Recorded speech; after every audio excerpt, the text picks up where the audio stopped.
시작하겠습니다. 키 확립 프로토콜 관련해서 이제 살펴보고 있는데 여러 가지 이제 공격들이 있을 수 있어요. 그래서 그런 공격에 대해서 알아보고 있습니다. 그래서 여기서 말하는 공격들은 꼭 키 확립 프로토콜에만 일어나는 공격은 아니고 일반적으로 암호 프로토콜에 일어날 수 있는 공격들이다라고 생각하면서 이해를 해주시면 좋을 것 같습니다. 그래서 오늘 볼 공격은 키 노출과 관련된 공격. 키가 노출됐다. 노출이라는 용어에 좀 주의해 주시고요. 노출이라는 개념은 해독을 하거나 어떤 암호학적 방법을 통해 가지고 키를 알아냈다기보다는 사용자의 실수나 아니면 뭐 돈을 주고 샀다든가 그런 걸 통해서 어떤 암호학적인 공격 말고 다른 방법을 통해서 키가 우연하게 또는 어떤 다른 방법에 의해서 공격자들 손에 들어갔다. 그런 경우를 말합니다. 그러면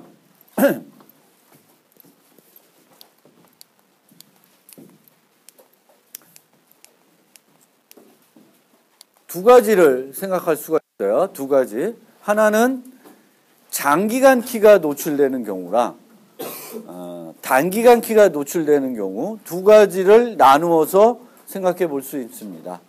장기간 키는 한번 키를 확립한 다음에 오랫동안 사용되는 키가 될 것이고요.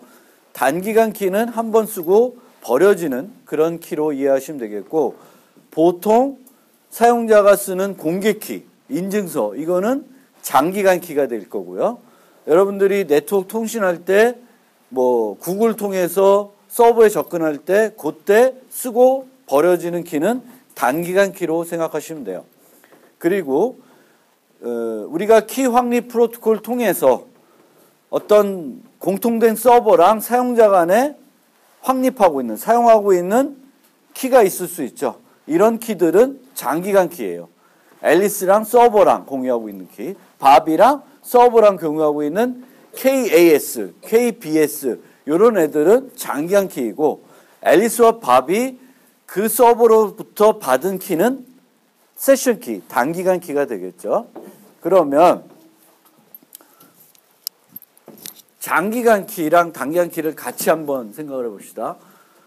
우선 단기간 키는 노출이 되면, 단기간 키부터 우선 뒤에 가서 얘기할 텐데 이해하기 편리하기 위해서 단기간 키가 노출이 되면 그 키로 암호화된 메시지들은 어떻게 되는 거예요? 노출되는 거죠. 다른 사용자들이 알게 되는 거예요. 그래서 어차피 키가 있으면 그 키로 암호화됐던 메시지들은 그 키가 노출이 되면 노출되는 거예요. 그건 어쩔 수가 없죠. 이제 그런 문제예요. 그거는 당연한 거예요. 그런데 세션 키의 경우에는 내가 그 세션 키를 노출됐다. 그러면 그 세션에서 교환됐던 메시지들은 노출되는 것은 어쩔 수 없는 거예요. 그런데 내가 세션 키를 하나 얻었는데 다음에 사용할 세션 키를 계산할 수 있다든지 과거에 사용했던 세션 키를 계산해낼 수 있으면 곤란하겠죠. 그래서 세션 키는 독립성을 가지고 있어야 돼요. 즉 하나의 세션 키가 노출되더라도 과거든 미래에든 어떤 사용했던 세션 키들은 노출이 되면 안 돼요. 그러니까 독립적으로. 그러니까 독립적이 되기 위해서는 우리가 요번에 세션 키를 요걸 썼으면 다음 세션 키는 플러스 10한 값을 쓰겠다. 그럼 돼요, 안 돼요? 안 된다는 거예요. 독립적으로 랜덤하게 매번 새로 만들어야 돼요. 그래서 그 뒤에 몇 장 뒤로 가면 이제 나와요. 세션 키 관련된 내용은. 그러면 그건 좀 더 쉬우니까 그런 생각을 가지고 장기간 세션 키에 대해서 얘기를 해봅시다. 장기간 세션 키. 장기간 세션 키가 노출이 됐다. 보통 이 장기간 세션 키는 나를 증명하는 키가 돼요. 무슨 얘기인지 알겠어요? 인증서의 경우에는, 공개 키의 경우에는 개인 키가 있고 공개 키가 있잖아요. 그럼 개인 키를 내가 어떤, 예를 들면 조재수 교수님의 개인 키를 내가 갖고 있다. 그럼 나는 뭘 할 수 있을까? 조재수 교수님 행세를 할 수 있게 되는 거예요. 마찬가지로 내가 조재수 교수님의 장기간 어떤 서버랑 공유하고 있는 키를 갖고 있다. 그럼 나는 그 키를 이용해서 조재수 교수님 행세를 해가지고 그 서버로부터 어떤 서비스를 받을 수 있겠죠. 그래서 장기간 키가 노출이 되면 그 키의 소유자를 행세를 할 수 있는 거죠. 그러니까 키가 여기서 이 시점에서 노출이 됐어요. 그럼 미래에 앞으로 이 사용자의 어떤 그 키를 가진 사람이 잃어버린 사람이 있겠죠. 그럼 잃어버린 사람의 행세를 하는 것을 막을 수 있을까요? 키가 노출이 됐어요. 제 키가 노출이 됐어. 그럼 이 친구가 내 키를 가졌어. 그럼 이 친구가 제 행세를 하는 거에 대해서 막을 수 있는 방법이 있을까요? 어떻게 하면 막을 수 있을까? 그냥 상식적으로 생각하면 어떻게 하면 막을 수 있을까? 갱신. 키를 빨리 바꿔야 돼요. 그러니까 내가 노출이 됐다. 그러면 노출된 거를 알고 바꿔야 돼요. 그럼 키가 바뀌면 이 사용자가 그 키를 쓰면 더 이상 인증이 안 되겠죠. 그래서 노출된 시점, 요 시점에서 미래에 대해서는 특별히 방어할 수가 없습니다. 그런 면에서 어떤 요 노출된 사람의 행세를 하는 거, 그것을 막을 방법은 유일하게 뭐가 있어? 키를 바꾸는 겁니다. 키를 바꾸지 않고는 힘들어요. 그러면 미래에 대해서는 키를 빨리 바꿔야 된다. 그런 생각을 가지시면 되고, 과거에 대해서는 어떻게 되나?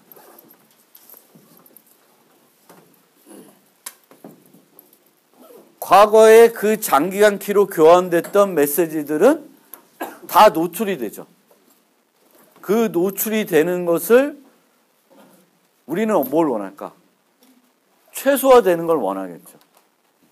그래서 장기간 키가 노출되더라도 과거에 대해서는 목표는 과거의 그 키를 가지고, 그 장기간 키 가지고 교환됐던 세션 키들이 노출되지 않는 걸 원하는 거예요. 이거는 우리가 원하는 희망사항이에요. 그러면 우리가 지금까지 봤던 거는 공개 키를 쓰는 게 아니라 어떤 특정한 기술을 쓴다기보다는 단순하게 다르게 안 쓸게요. 이런 식으로 해서 교환을 했어요. 여기 AB 난수도 들어가고 어쩌고 하겠죠. 어쩌고 들어갈 텐데, 이제 중요한 건 요걸 보시면 요게 세션 키고 요게 장기간 키예요. 그럼 KAS가 노출이 되면 이 메시지를 공격자가 가지고 있다. 그럼 풀 수 있죠. 그럼 KAB를 얻어낼 수 있죠.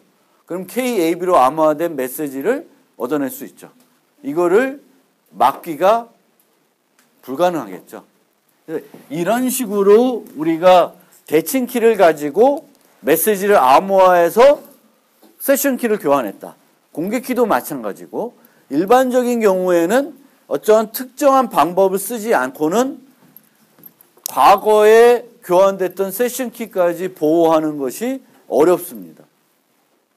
그런데 생각을 해보니까 이러이러한 방법을 쓰면 미래 건 어떻게 못하더라도 과거의 세션 키들은 좀만 어떤 기술을 쓰면 장기간 키가 노출되더라도 세션 키들이 노출되는 것을 막을 수가 있습니다. 자, 요 그림 본 적 있으시죠? 요 그림은 뭐냐면 다른 거 다 빼면 GA 주고 GB 주는 거예요. GA, GB. 그럼 저거는 우리가 배웠던 DP-헬만 키 동의 프로토콜이에요. GA 주고 GB 줘서 GAB를 하는 거예요. 그러면 여기 A와 B 값은 어떻게 생각하면 세션 키에 해당되는 걸로 생각할 수 있죠. 그리고 이렇게 그냥 GA, GB를 주니까 중간자 공격이 가능하니까 그것을 방어하기 위해서 GA, GB를 서명해서 교환할 수가 있어요. 그럼 이 서명할 때 쓰는 요 키는 세션 키가 아니라 장기간 키가 되죠. 그러면 마이너스 K와 마이너스 KB가 노출이 되더라도 이 메시지를 가지고 GAB를 계산해낼 수 있을까요? 없을까요?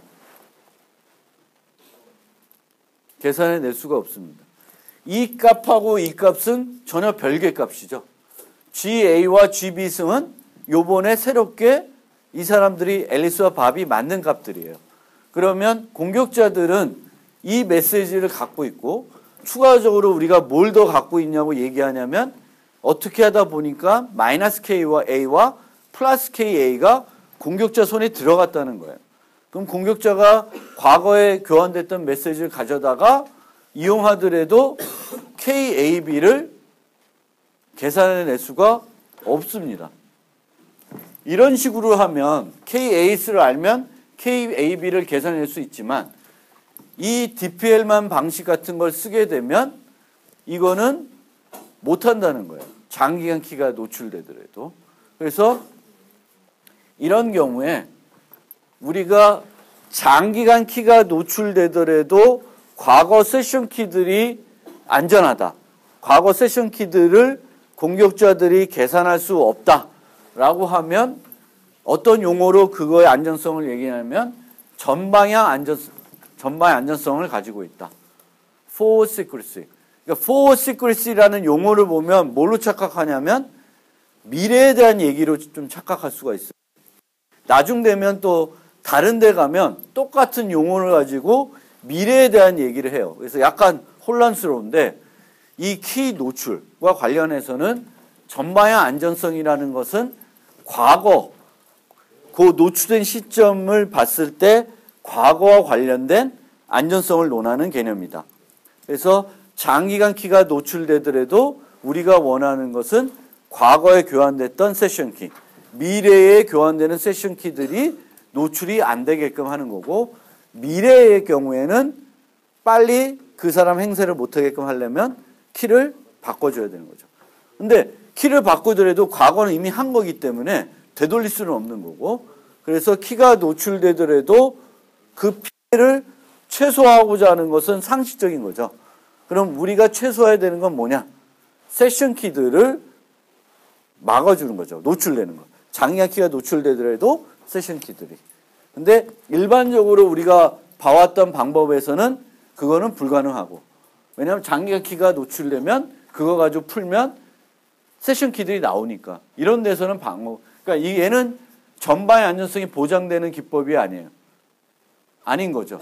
근데 이렇게 하면 전방의 안전성이 보장되는 거고 프로토콜에 따라서는 한쪽 키 그러니까 앨리스 밥 간에 하잖아요. 앨리스께 노출되면 계산할 수 있는데 밥 거가 노출되면 계산을 못해. 그런 경우가 있어요. 그래서 그런 경우에는 부분적인 전방의 안전성만 한다 그러고 이 예제에서는 마이너스 KA, 마이너스 KB, 앨리스 거와 밥 걸 모두 공격자들이 얻더라도 이 GAB를 계산하는 데는 아무런 도움이 안 돼요. 이 GAB를 계산하려면 A와 B 값을 얻어내야 되는 거예요. 장기간 키하고는 아무 상관이 없다라는 거죠. 그래서 이런 경우에는 완전한 전방의 안전성을 가지고 있다. 그러니까 완전한 전방의 안전성이라는 것은 그 프로토콜에 참여하는 모든 사용자의 장기간 키가 노출되더라도 거기 때 이용했던 교환했던 세션 키는 노출이 안 된다라는 개념이 완전한 전방의 안전성입니다. 그 다음에 아까 얘기했듯이 장기간 키가 노출됐을 때 미래에 대해서는 빨리 키를 갱신하는 것 외에는 답이 없다라고 얘기했어요. 그런데 되게 특수한 공격이 하나 있어요. 특수한 공격. 특수한 공격이 뭐냐면 이걸 설명하려면 복잡해지는데 개념만 좀 설명을 해볼게요. 앨리스의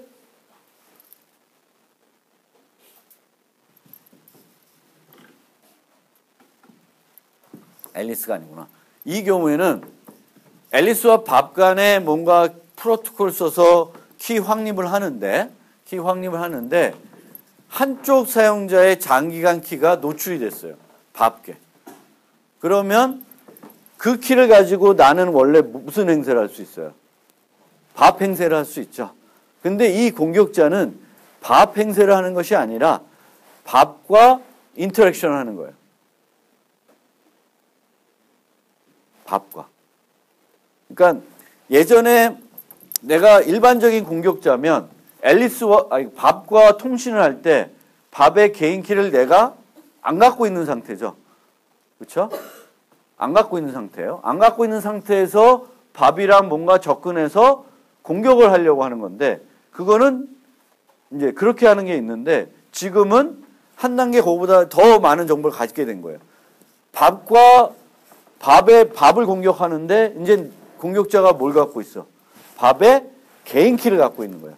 밥의 개인 키를 갖고 있다 보니까 얘랑 뭔가를 함에 있어서 좀 더 나한테 유리한 뭔가 내가 할 수 있는 것들이 많아지는 거죠. 그래서 이렇게 이 프로토콜 자체를 설명하기는 좀 복잡한데 핵심은 내가 어떤 사용자의 장기간 키를 얻어가지고 예를 들면 내가 조재수 교수님의 장기간 키를 얻었어요. 그럼 조재수 교수님한테 접근해서 다른 사용자, 내가 민 교수님, 아니면 김사영 교수님 행세를 할 수 있는 거예요. 조재수 교수님의 개인 키를 알고 있기 때문에. 그런 공격이 가능하다. 그거를 키 노출 위장 공격이라고 그래요. 키가 노출됐는데 그 키를 이용해 가지고 내가 밥 행세를 해가지고 밥의 키를 갖고 있으니까 밥 행세를 해서 다른 사람과 통신하는 게 아니라 밥을 공격하는 거예요. 노출된 사람한테 접근해서 그 사람한테 다른 사람 행사하는 거예요. 내가 아닌. 그게 가능해질 수 있다는 거예요. 프로토콜에서. 그래서 그런 문제도 우리가 추가적으로 또 살펴볼 수도 있어요. 그러니까 키가 노출돼서 밥의 키가 노출됐으니까 공격자가 밥의 행사를 하는 건 너무나 당연한 거고 지금은 어떤 공격을 하냐면 밥의 행사를 하는 것이 아니라 오히려 밥한테 접근해가지고 밥한테 내가 아닌 다른 사람으로 밥과 통신을 해가지고 밥을 공격하는 거예요. 밥의 개인 키를 내가 알고 있으니까. 그런 방법이 키 노출 위장 공격이라고 합니다. 이게 가능하면 안 된다라는 개념입니다. 그리고 아까 얘기했던 세션 키들의 노출. 세션 키들은 그 세션 키가 노출되면 그 세션에 있는 정보들의 노출은 어쩔 수 없고 그 세션 키를 갖고 있더라도 미래나 과거의 세션 키들을 계산할 수는 없어야 되고 그걸 하려고 그러면 그냥 세션 키 값 간의 독립성만 보장이 되면 돼요. 요거 교환하면 플러스 10 하면 그 다음 키가 나온다든지 뭔가 어떤 함수를 적용하면 다음 키가 나온다 그러면 편할 수 있는데 안전성에는 꽝이죠. 그렇죠? 하나 노출되면 다 노출되니까. 그렇게 하면 안 된다는 거예요. 매번 랜덤하게 독립적으로 생성을 하는 거죠. 그렇게 하면 되는 겁니다. 그 다음에 인증서 조작 공격. 요거는 스킵합시다. 그 다음에 프로토콜 상호작용.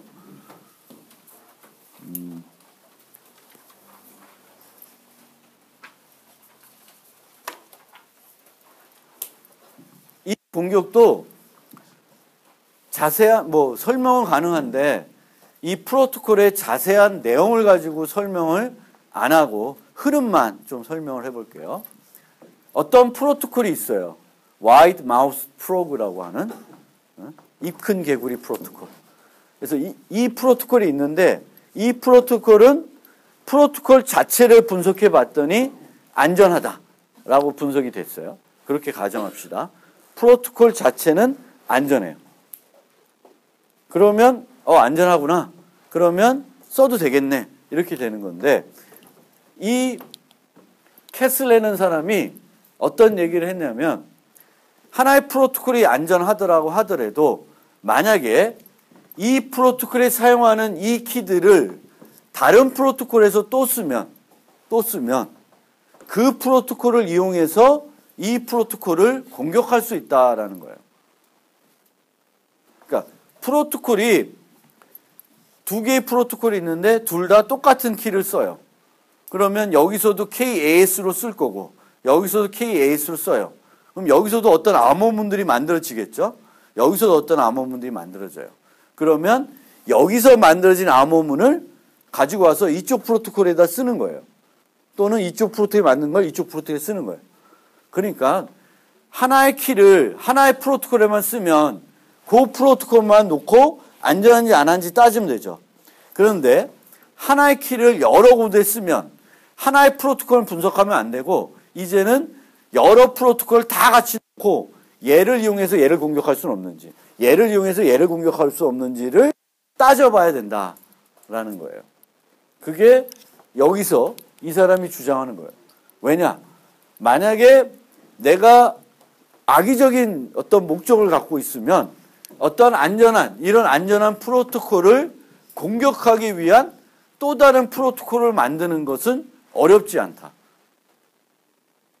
내가 이걸 공격하려면 어떤 메시지가 필요하고 어떻게 하면 되는지를 다 파악이 되겠죠. 그럼 그런 메시지가 생성되게끔 또 다른 프로토콜을 만드는 거예요. 프로토콜을 만들어서 사용자 보고 쓰게 하는 거예요. 그럼 사용자가 두 개의 프로토콜을 같은 키로 쓰겠죠. 그럼 얘는 요거 갖다 여기다 공격하는 거예요. 그래서 이 캐슬레는 요 프로그에 대해서 요런 프로토콜을 만들어 가지고 앨리스가 B 시스템 안전을 로그인할 때 이런 프로토콜을 쓰게끔 KS와 BS를 써서 이런 프로토콜을 쓰게끔 이제 프로토콜을 만든 거예요. 그러면은 사용자가 이 프로토콜도 쓰고 이 프로토콜도 동시에 쓰게 되면 여기 있는 메시지를 가져다가 여기다가 공격을 하는 거예요.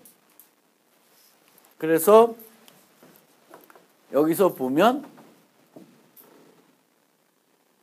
메시지 1, 2는 요거를 이제 뭐라 그러냐면 공격하기 위한 선택 프로토콜이라 그래요. 그러니까 원래 프로토콜이 있고 이 프로토콜 공격하기 위해서 내가 새로운 거 하나 만든 거예요. 그래서 새로 만든 것을 이 사람들은 선택 프로토콜, 공격하기 위한 초순 프로토콜이라고 하는 거고, 그러면 이 사용자는 실제 요 1', 2' 요거를 하기 위해서 얘를 수행시킨 거죠. 그러면 요걸 갖다가 여기다 쓰면 얘는 마치 요 부분이 키로 인식해서 쓰게 되는 거고, 그러면 그 사용자가 그 값을 그냥 알게 되는 거예요. 의도하게. 그러니까 지난번에 봤던 타입 공격 있죠. 그래서 메시지 크기를 갖게 하는데 그 후반부는 내가 알 수 있게끔 만들어 놓는 거예요. 그러면 그 메시지를 여기다가 넣어버리면 마치 이 부분이 KAB로 착각하게끔 하는 거죠. 그러니까 어쨌든 하나의 프로토콜이 있으면 그 프로토콜을 의도적으로 공격하기 위한 프로토콜을 만드는 거는 어렵지 않고, 만약 두 개의 프로토콜을 사용자들이 쓰게끔만 하면 쉽게 공격이 가능하다라는 거예요. 그러면 이 프로토콜 상호작용의 교훈은 뭐냐? 여기서 여러분들이 얻어야 되는 교훈은 뭐예요? 키는 한 가지 용도로만 써야 된다. 그게 제일 좋은 건데, 한 가지 용도로 쓰면 뭐가 불편해요? 여러 가지 키를 내가 관리해야 되니까 불편해져요. 그러면 한 키를 여러 개의 서비스에 쓴다. 그러면은 뭘 해야 돼요? 프로토콜을 그냥 그 프로토콜 하나씩을 독립적으로 분석하면 안 되고 어떻게 해야 돼? 종합적으로. 얘가 얘에 대해서 어떤 영향을 주는지. 우리가 저번에 이렇게 막 메시지 꼬아가지고 바꿔가면서 요걸 공격할 수 없는지 다 다르게 만들었죠. 이제는 얘랑 다 다르게 만들어야 되겠죠.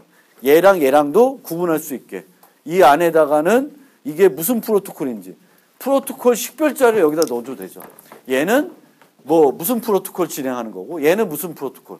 그럼 앞에 있는 무슨 요 안에 있는 어떤 정보만 보면 얘는 이 거고, 얘는 저거 거니까 저길 걸 갖다가 여기다 못 쓰고, 여길 걸 갖다가 여기다 못 쓰고, 그렇게 되겠죠. 그래서 키는 한 가지 용도로만 쓰면 제일 좋다. 근데 한 가지 용도로 쓰기는 편리성 때문에 불편해지는 거고, 그렇게 해서 하나의 키를 만약에 여러 군데 쓰면 각각에 대해서 독립적으로 분석하면 안 되고 모아서 서로 영향을 주는지 없는지 분석을 해봐야 된다라는 게 프로토콜 상호작용 공격입니다. 하나의 프로토콜이 있을 때 얘를 공격하기 위한 또 다른 프로토콜을 만드는 거예요. 그거는 얘가 100% 안전하더라도 충분히 공격할 수 있는 프로토콜은 만들 수 있다라는 겁니다. 그 다음에 꼭 일회용 세션 키를 사용해야 하나? 이제 이런 질문을 할 수 있습니다. 보통 우리가 세션 키를 왜 써요? 메모리 관리를 줄이기 위해서, 그러니까 키 관리를 줄이기 위해서 쓰죠. 그리고 암호화되는 한 키로 암호화된 메시지 수를 줄이기 위해서. 그렇게 줄이면 노출됐을 때 노출되는 정보를 최소화할 수 있고 뭐 그런 거예요. 그래서 세션 키를 쓰는데, 그럼 매번 내가 통신할 때마다 세션 키를 확립해야 되잖아요. 그게 번거로운 거지. 그럼 번거로우면 어떻게 해야 돼? 한 번 쓴 키를 오랫동안 쓰면 되죠. 그러면 안전성은 좋아질까 나빠질까? 나빠져요. 그래도 어느 정도 절충은 가능한 거죠. 그래서 필요할 때마다 매번 키 확립 프로토 수행하는 것이 효율성 측면에서 환경에 따라 부담이 될 수 있기 때문에, 그리고 자체 강화 방식이 아니라 서버를 활용하는 경우에는 가용성 측면에서 문제가 될 수 있다. 내가 세션 키를 확립하기 위해서 서버의 도움을 받아야 되는데 서버가 죽었어. 그러면 못하는 거죠. 그런 문제들 때문에 극복하는 방안으로 한 번에 확립한 세션 키를 여러 번 사용하는 것을 제안했어요. 근데 이러게 말고 또 다른 똑같이 할 수 있는 게 뭘까? 세션 키는 한 번에 한 세션에 하나 쓰는데, 이거는 한 번 키 확립할 때 받은 키를, 그 세션 키를 여러 번 쓰는 방법이 있을 수 있고, 한 번 키 확립할 때 하나의 키를 받는 게 아니라 10개를 받아가지고 10개를 갖고 각 키는 한 번만 쓰는 거예요. 두 가지 방법이 있겠죠. 그래서 한 번 확립한 세션 키를 여러 번 사용하는 방법이 있고, 한 번에 하나를 확립하는 것이 아니라 여러 개를 확립하는 방법이 있습니다. 그래서 전자를 이렇게 한 번 확립한 세션 키를 여러 번 사용하는 것을 티켓 방식이라고 그래요. 티켓 방식이라고, 한 번에 여러 개 확립하는 것을 다중 벡터 방식이다라고 합니다.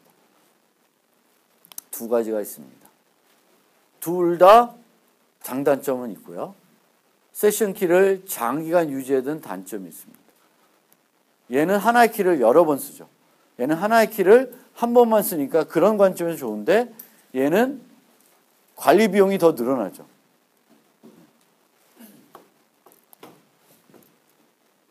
안전성도 약해지고, 세션 키를 여러 번 쓰니까. 이 티켓 방식은. 얘는 하나의 키는 한 번 세션 쓰니까 그런 면에서는 매번 확립하는 것과는 별 차이가 없는데 유지를 많이 해야 되는 거죠. 그래서 오늘은 티켓 기반 프로토콜만 설명할 시간이 없을 것 같아요. 그래서 요건데, 잠깐 티켓 기반 프로토콜하고 그 다중 벡터 프로토콜이 어디서 쓰였는지 그거를 잠깐 우선 설명을 하고 가능한 시간 내에 티켓 기반 프로토콜을 설명하겠습니다.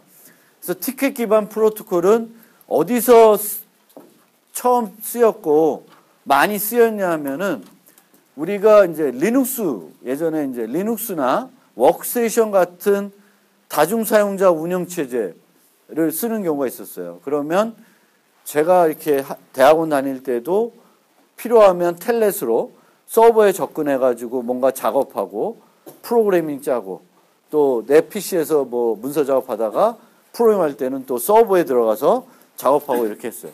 하루에도 수십 번 텔넷으로 서버에 들어간 적이 있습니다.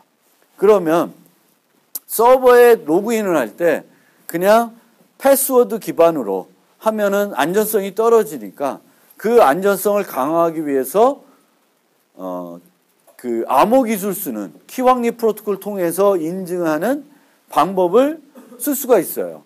근데 그렇게 썼더니 매번 내가 텔넷 할 때마다 키를 확립해야 되니까 번거롭고 느리다는 거예요. 그래서 거기서는 어떻게 했냐면 티켓 기반 프로토콜로 한번 내가 티켓을 받아오면 그 티켓이 유효할 동안 티켓이 뭐 8시간, 24시간 이렇게 세팅할 수 있어요. 그럼 24시간 동안에는 내가 추가 인증하지 않고 티켓만 갖고 있으면 계속 텔넷 로그인을 할 수 있었어요. 무슨 얘기겠죠? 그래서 거기서 이제 많이 썼었고 그때 많이 썼던 시스템이 뭐냐면 커버로스라고 하는 시스템이에요. 뭐 요즘은 많이 안 쓰는 것 같은데 제가 대학원 다닐 때만 해도 우리 랩에 있는 그 워크스테이션에 커버로스 설치하고 그렇게 해서 쓰기도 했었어요. 그 서버 학교 내에서. 그래서 커버로스라는 시스템이 있고요.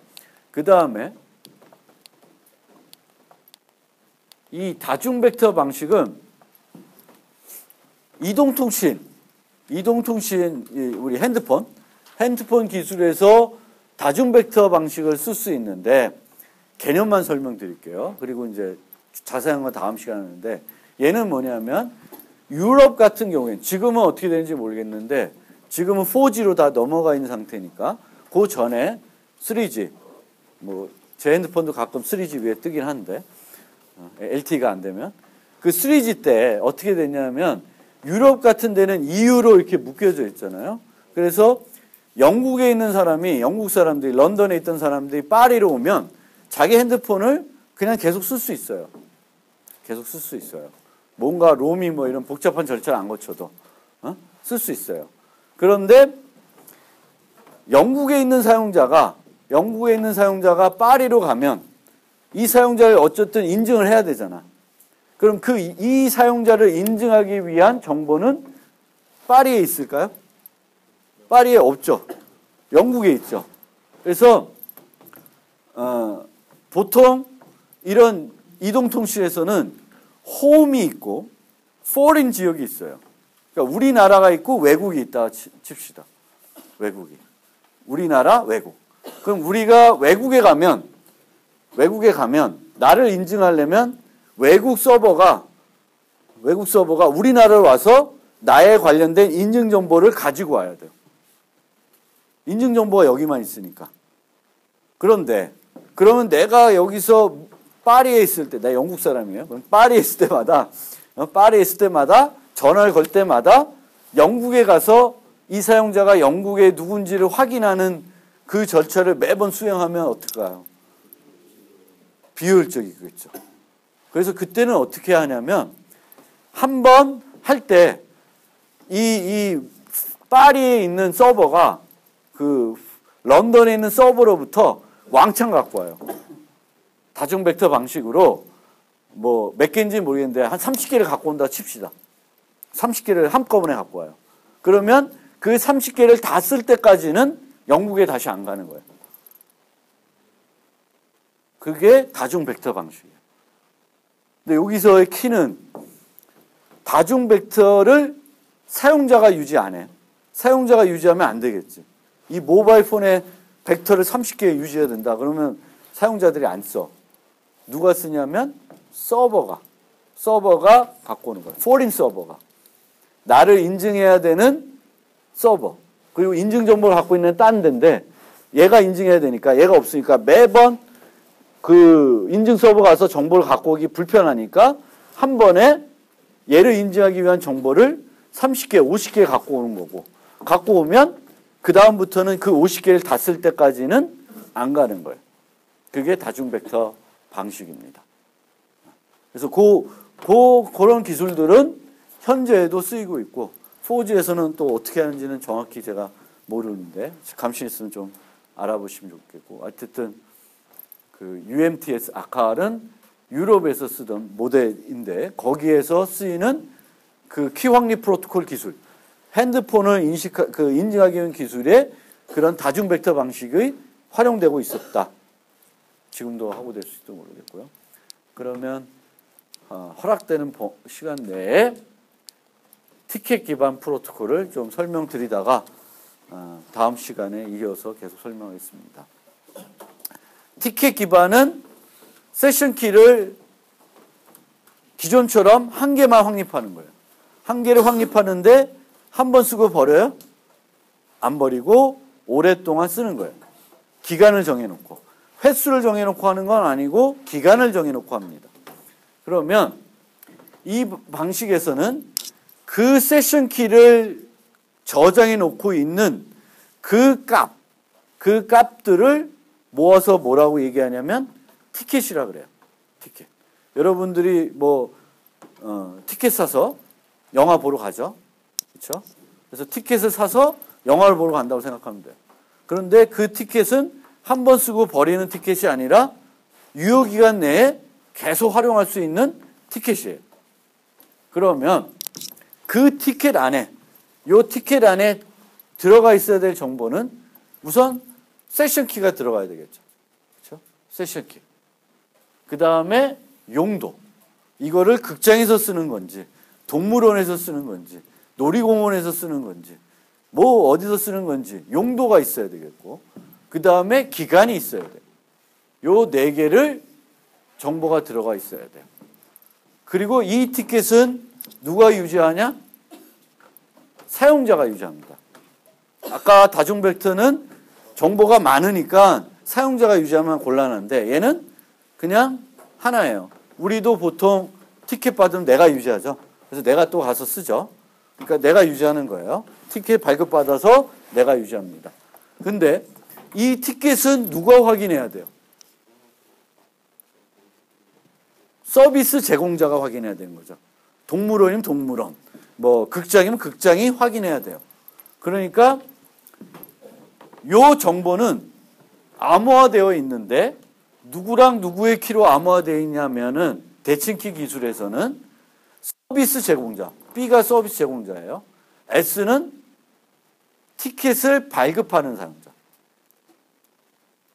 그러니까 인터파크에서 발급해서 우리가 에버랜드 간다. 그러면 인터파크랑 에버랜드 간에 공유된 키로 티켓을 만드는 거예요. 그러면 그 티켓을 내가 에버랜드에 제시하면 에버랜드에서는 풀어서 확인할 수가 있죠. 그렇죠?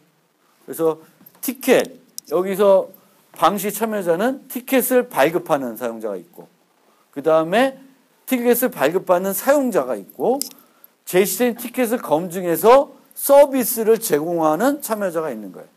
사용자, 인터파크, 에버랜드 이런 식으로 생각하시면 되고, 보통은 사용자, 서버, 그리고 응용 서버. 응용 서버는 텔레 서버도 되고 팝 서버도 되고 FTP 서버도 되고 모두 되겠죠. 우리 컴퓨터 세계에서는 이제 그렇게 생각하시면 돼요. 발급받아서 제시하고 인증해서 접속해서 쓴다. 그래서 이렇게 쓰고요. 그러면 여기에 시간이 들어가잖아요. 시간. 유효기간이 있으니까. 그럼 유효기간을 나타내는 방법은 크게 2가지인데, 많이 쓰는 방법은 시작시간과 뭐가 있으면 될까? 끝시간. 시작시간과 끝시간을 넣는 경우가 있고, 시작시간하고 끝시간을 넣지 않고 기간을 넣는 경우가 있어요. 마찬가지겠죠. 1시부터 5시나 1시하고 4시간짜리다. 이렇게 하는 거 같은 거죠. 그래서 2가지 방법이 있어요. 그래서 여기는 TSL이라고 되면 여기 라이프타임이니까 시작시간과 그 유효기간, 4시간, 8시간, 24시간, 48시간 이렇게 되겠죠. 길면 길수록 안전성에는 별로 도움이 안 되는데 사용자는 편리하겠죠. 번거로운 작업을 여러 번 안 해도 되니까. 그래서 그게 L이라는 개념으로 생각하시면 되겠고요. 그럼 시간이 있죠. 시간. 그럼 시간을 쓰면은 뭐가 필요해요? 뭐가 중요해져요? 동기화. 그렇죠?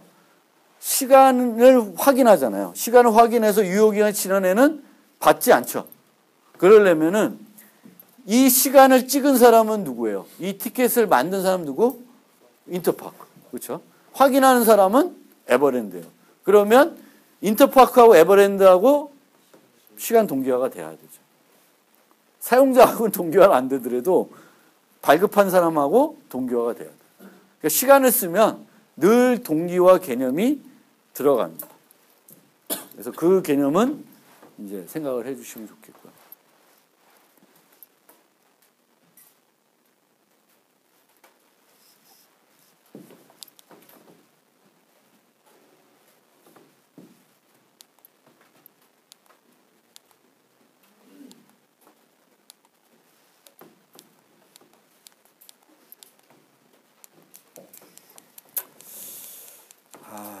중간에 잘릴 것 같아서